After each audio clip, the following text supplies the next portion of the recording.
Chapter 19. Elijah flees to Sinai. When Ahab got home, he told Jezebel everything Elijah had done, including the way he had killed all the prophets of Baal. So Jezebel sent this message to Elijah. "May the gods strike me and even kill me, if by this time tomorrow I have not killed you, just as you killed them." Elijah was afraid and fled for his life. He went to Beersheba, a town in Judah, and he left his servant there. Then he went on alone into the wilderness, traveling all day. He sat down under a solitary broom tree and prayed that he might die. "I have had enough, Lord," he said.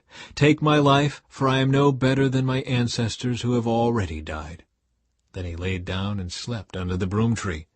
But as he was sleeping, an angel touched him and told him, "Get up and eat." He looked around, and there beside his head was some bread baked on hot stones and a jar of water. So he ate and drank and lay down again. Then the angel of the Lord came again and touched him and said, "Get up and eat some more, or the journey ahead will be too much for you." So he got up and ate and drank, and the food gave him enough strength to travel 40 days and 40 nights to Mount Sinai, the mountain of God. There he came to a cave where he spent the night. The Lord speaks to Elijah. But the Lord said to him, "What are you doing here, Elijah?" Elisha replied, "I have zealously served the Lord God Almighty, but the people of Israel have broken their covenant with you, torn down your altars, and killed every one of your prophets. I am the only one left, and now they are trying to kill me too." "Go out and stand before me on the mountain," the Lord told him. And as Elijah stood there, the Lord passed by, and a mighty windstorm hit the mountain. It was such a terrible blast that the rocks were torn loose. But the Lord was not in the wind. After the wind there was an earthquake, but the Lord was not in the earthquake.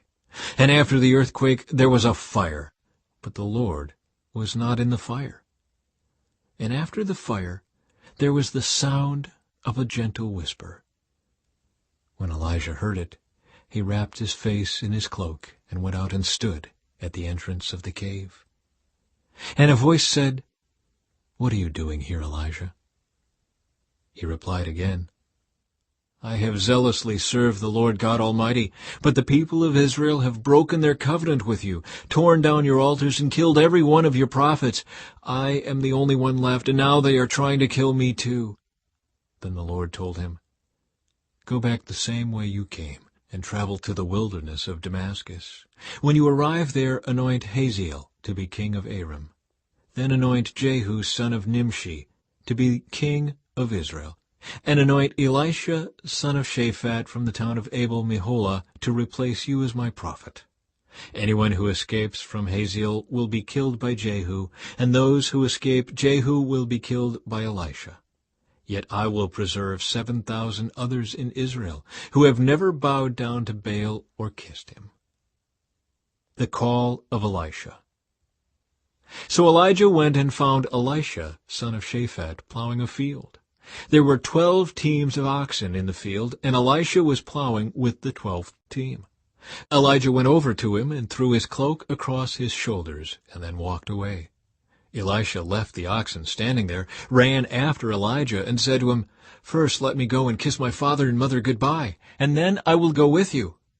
Elijah replied, "Go on back, but think about what I have done to you." So Elisha returned to his oxen and slaughtered them. He used the wood from the plow to build a fire to roast their flesh. He passed around the meat to the townspeople, and they all ate. Then he went with Elijah as his assistant.